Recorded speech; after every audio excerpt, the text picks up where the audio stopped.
তাওহীদি জনতাকে এই গাড়ির সামনে এসে বিক্ষোভ সমাবেশের বক্তব্য শোনায়। আজকের এই বিক্ষোভ সমাবেশের সম্মানিত প্রধান অতিথি বিশিষ্ট শিক্ষাবিদ রণজিতের হোলা দাখিল মাদ্রাসার সম্মানিত সুপারিনটেন্ডেন্ট জনাব মাওলানা শেখ মোহাম্মদ আবু ইউসুফ আসন গ্রহণ করার জন্য অনুরোধ করছি।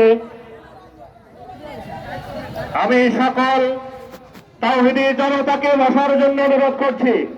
আমি সকল তাওহীদি জনতাকে বসার জন্য অনুরোধ করছি। যারা বিক্ষিপ্তভাবে ঘোরাফেরা করছেন সকলকে স্টেজের সামনে এসে বসার জন্য অনুরোধ করছে। আজকের অনুষ্ঠানের সম্মানিত বিশেষ অতিথি বিশিষ্ট আলেমেদের ৭ নং ইউনিয়নের কৃতি সন্তান মাওলানা মেজবা ভাইকে মঞ্চে আসন গ্রহণ করার জন্য অনুরোধ করছি। আজকের অনুষ্ঠানের বিশেষ অতিথি বিশিষ্ট শিক্ষাবিদ খালাবাদ মহিলা মাদ্রাসার সম্মানিত সুপারিনটেন্ডেন্ট জনাব মাওলানা হুমায়ুন কবিরকে পিছনে এসে বসার জন্য অনুরোধ করছি। আজকের অনুষ্ঠানে যিনি সভাপতিত্ব করবেন জনাব মাওলানা আতিয়ার রহমান সাহেবকে মঞ্চের পিছনে আসন গ্রহণ করার জন্য অনুরোধ জানাচ্ছি। খুলনা নেসারিয়া মাদ্রাসার সুযোগ্য মুহাদ্দিস। এখন বৈষম্য কেন হবে? আমরা যতদিন একতা বলতে থাকবো কোন শক্তি নেই আমাদেরকে আমাদের উপর আঘাত করার। সবাই চলে আসি সামনে, সবাই চলে আসি, স্লোগান সবাই চলে আসি। কোন বিক্ষিপ্ত থাকবো না আমরা। আমরা যতদিন বিক্ষিপ্ত থাকবো শত্রুরা ততদিন আক্রমণ করবে। সবাই চলে আসি, সবাই চলে আসি। স্টেজের পিছনে যে অবস্থান করছেন আমরা সামনে। ইয়া আইয়ুহাল্লাযীনা আমানু ইসতাঈনু বিস-সাবরি ওয়াস-সালাহ ইন্নাল্লাহা মা'আস-সাবিরিন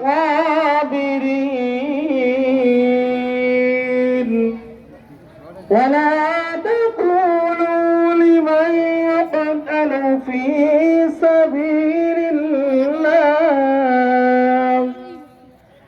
في سبيل الله أموات بل أحياء ولكن لا تشعرون ونقص من الأموال والأنفس والثمرات وبشر الصابرين صدق الله العظيم।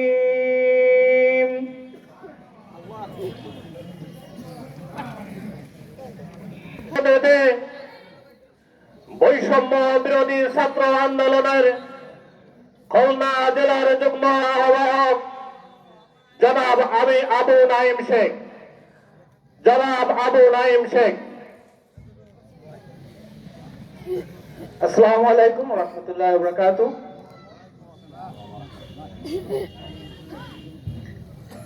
আমাকে হয়তো অনেকে চেনেন, আবার অনেকে চিনেন না। আমার বাসা হচ্ছে বড়কড়িয়া। আমার বাবার নাম মোহাম্মদ মামরুল ফরাজি। আমাকে এত বড় পদ নিয়ে আপনাদের চিনতে হবে না। আপনাদের এলাকার সন্তান হিসেবে প্রথমে আমাকে প্রায়োরিটি দিবেন। আজকে আমরা সবাই এখানে হাজির হয়েছি শুধুমাত্র ফিলিস্তিনিদের বিরুদ্ধে আমাদের যে ইসরায়েলি আগ্রাসন হচ্ছে ফিলিস্তিনিদের উপর। আজকে যে তাওহীদি জনতা আমরা সবাই একসাথে একত্রিত হতে পারছি, এটা দেখে আমাদের আসলে অনেক ভালো লাগতেছে যে আমরা মুসলিম উম্মাহ এখনো ঘুমাই নাই। মুসলিম উম্মাহ এখনো জাগ্রত আছে। আমাদের উপর যতই আগ্রাসন আসুক, যতই বিপদ আসুক, ইনশাআল্লাহ আমরা যদি একসাথে এভাবে থাকতে পারি আমরা যে কোনো শক্তিকে প্রতিহত করতে সক্ষম হব। আপনারা এছাড়া আরো জানেন যে গতকালকে ভারতের একটা নিম্নকক্ষ ওয়াকফ আইনের দ্বারা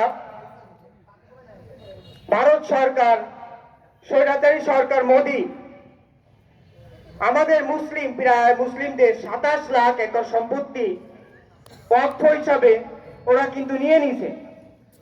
আর এভাবে কিন্তু আমাদের বারবার মুসলিমদের উপর, আজকে আপনারা দেখতেছিলেন শুধু ফিলিস্তিনের উপরে আগ্রাসন হচ্ছে, ইহুদিরা আগ্রাসন করতেছে।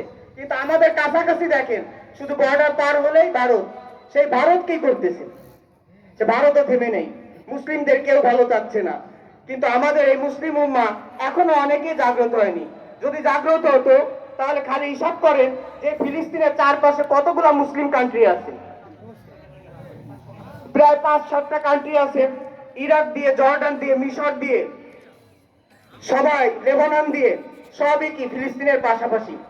কিন্তু এরা যদি সব দেশ একত্রিত হয়ে, ইসরায়েল কতটুকু ভূখণ্ড, আমাদের বাংলাদেশ থেকেও ছোট, এরা যদি সবাই একত্রিত হয়ে একবারে এরাও যদি জাগ্রত হতো, তাহলে আমাদের মনে হয় না আমাদের এই ভাইরা, আমাদের ছোট ছোট শিশুরা, আমাদের ছোট ছোট বাচ্চারা এত নির্মম ভাবে অত্যাচারিত হতো। শুধুমাত্র আমাদের এই নিশ্চুপ থাকার জন্য, সুশীলতার জন্য আজকে আমাদের এই ঝামেলাগুলো হচ্ছে। আমরা বারবার নিপীড়িত হচ্ছি। এই ভারতের জন্য আপনারা প্রস্তুত হন, আমরা যারা আছি সবাই প্রস্তুত থাকবো ইনশাআল্লাহ। কারণ আমাদের একটাই এখন উদ্দেশ্য যে আমাদের মুসলিম উম্মার বিজয়কে ছিনিয়ে আনতে হবে যে কোনো ভাবে ইনশাআল্লাহ। ইনকলাব জিন্দাবাদ। নায়েবে মোহতামিম আশরাফুল উলুম মাদ্রাসা, সমবেত তাওহীদের জনতা, এ পর্যায়ে আমাদের সামনে অত্যন্ত সংক্ষিপ্ত ভাবে বক্তব্য পেশ করছেন জনাব জিএম বাপ্পি। আমি বাপ্পি ভাইকে তার সংক্ষিপ্ত বক্তব্য রাখার জন্য অনুরোধ করছি।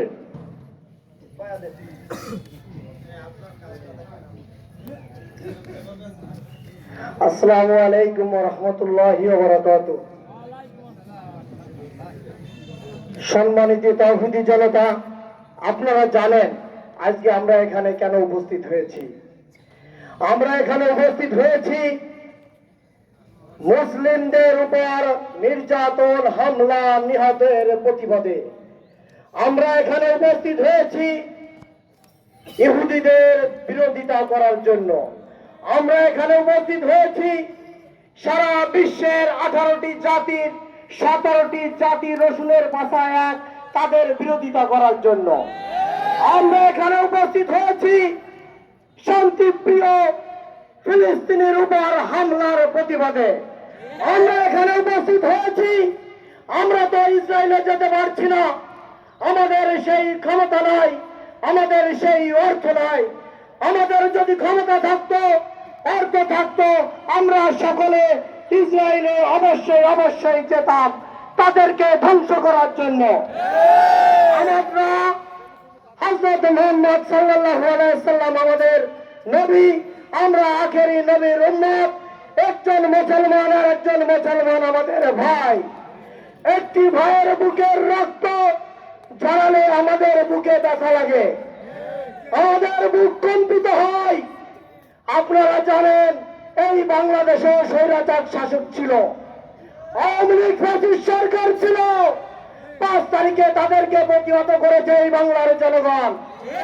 আপনারা জানেন সারা বিশ্বে মুসলমানের সংখ্যা অনেক, কিন্তু আমাদের ভিতরে কিছু ভাজা মুসমুসে লোক আছে যাদের জন্য আমরা মুসলমান বিভিন্ন ভাবে বিক্ষিপ্ত অবস্থায় আছি। আমি একটি আহ্বান করতে চাই যা মুসলমান জাতির কাছে, হযরত মুহাম্মদ সাল্লাল্লাহু আলাইহি সাল্লামের শেষ উম্মত হিসাবে আসুন আমরা সকলে ইসলামের পতাকা তলে আসি। আমরা স্বৈরাচার, আমরা ইহুদি, আমরা খ্রিস্টান, আমরা হিন্দু প্রতিবাদ করে গড়ে তুলি, ঘরে ঘরে দুর্গ গড়ে তুলি। আমরা একটি কথা বলতে চাই, আমরা হয়তো না বাংলাদেশের মানুষ সরাসরি ইসরায়েলের বিরুদ্ধে প্রতিবাদ করতে পারছি না, মন থেকে তো প্রতিবাদ করতে পারি নাকি? আমরা মন থেকে ইসরায়েলের বিরুদ্ধে প্রতিবাদ করি।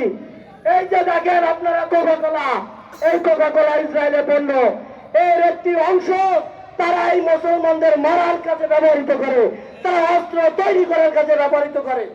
এই ইসরায়েলি পণ্য আমরা মন থেকে বর্জন করব। এই ইসরায়েলি বর্জন ইসরায়েলি যত পণ্য আছে আমরা এই বর্জন করলাম, আপনারা সকলে বর্জন করবেন। আমরা আমাদের বুকে এক বিন্দু রক্ত থাকতে এই ইসরায়েলি পণ্য খাবো না, খাবো না, খাবো না। আমরা চাই বাংলাদেশ সহ পৃথিবীর যে কয়েকটি ইসলাম কান্ট্রি আছে ইসলামের ছায়া চলে আসুক। আমি একটি রাজনৈতিক দল নয়, আমি একটি বিএনপির একটি কমিটির লোক। তার মানে এই নয় যে আমি ইসলামের বাইরে। ইসলাম আমার ধর্ম, নবী করিম সাল্লাল্লাহু আলাইহি ওয়াসাল্লাম আমার নবী। তাকে নিয়ে যদি কটূক্তি করে, ইসলাম নিয়ে যদি কটূক্তি করে, আমার ভাইয়ের উপর যদি আরেকটি আঘাত আনে, আমরা কঠিন ভাবে দাঁত ভাঙা জবাব দেব ইনশাআল্লাহ। এই বলে আমি আমার সংক্ষিপ্ত বক্তব্য শেষ করছি। খোদা হাফেজ। বেঁচে থাকলে আবারও দেখা হবে ইনশাআল্লাহ। সমবেততা হইলে জনতা সমাবেশের এ পর্যায়ে বক্তব্য রাখছেন হাফেজ মিজানুর রহমান।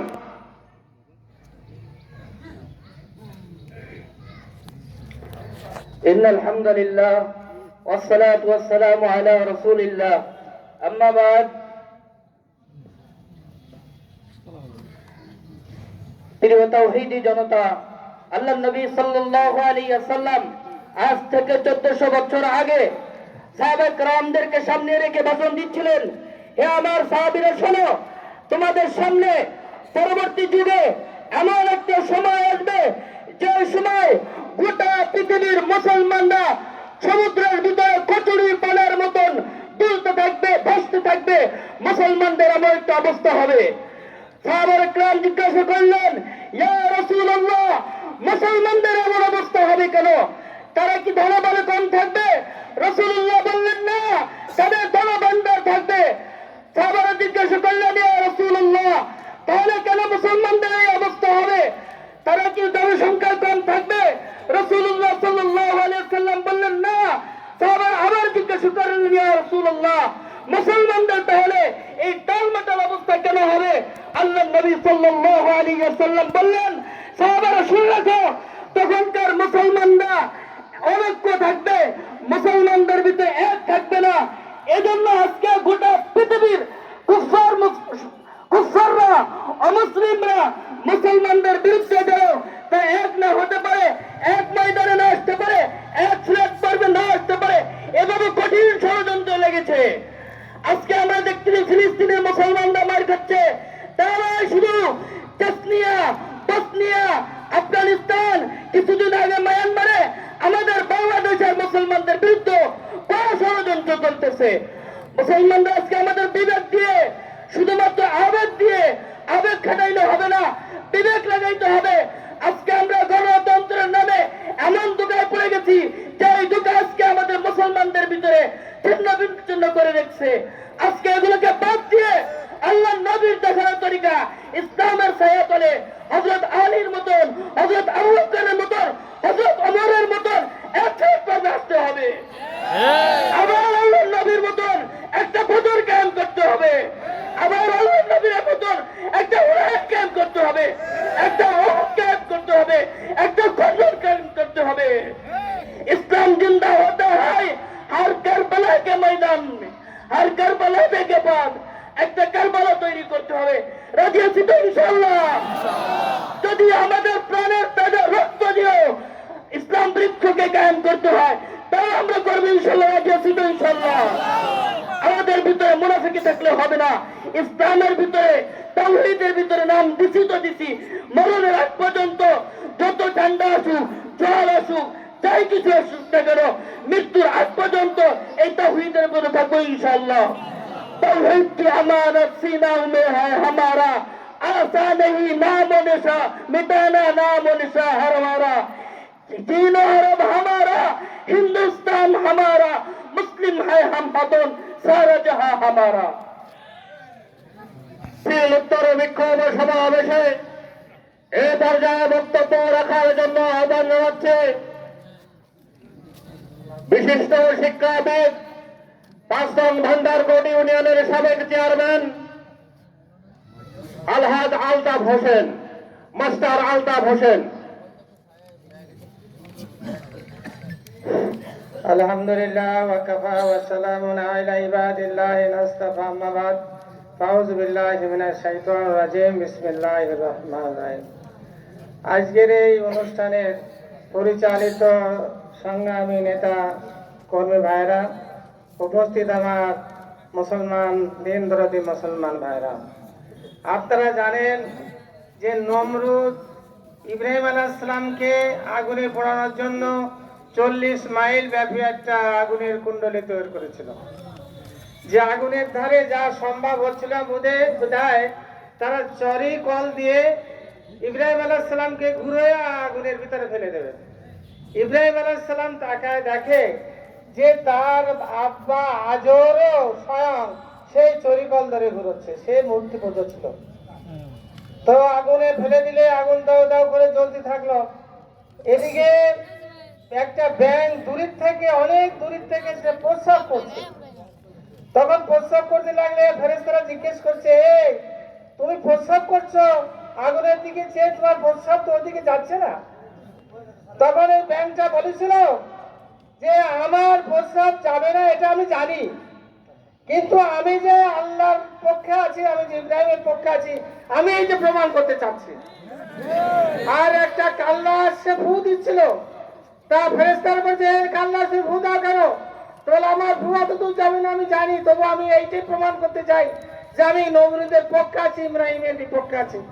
তো ভাইরা, আজকে আমাদের এই তৌহিদি জনতা, আমরা আমাদের সব শক্তি থেকে আমরা প্রতিবন্ধকতার ভিতরে আবদ্ধ আছি, কিন্তু আল্লাহর দরজা তো আমাদের কাছে খোলা আছে।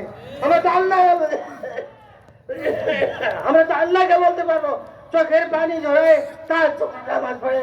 যদি আমরা লক্ষ লক্ষ মুসলমান আল্লাহকে বলি, আল্লাহর তরফ থেকে একটা বিধান আসবে, একটা ফয়সালা আসবে, এই ফয়সালার দিকে আমরা সমস্ত বিশ্বের মুসলমানরা চাই আছি। আসসালামু আলাইকুম। ধন্যবাদ। 5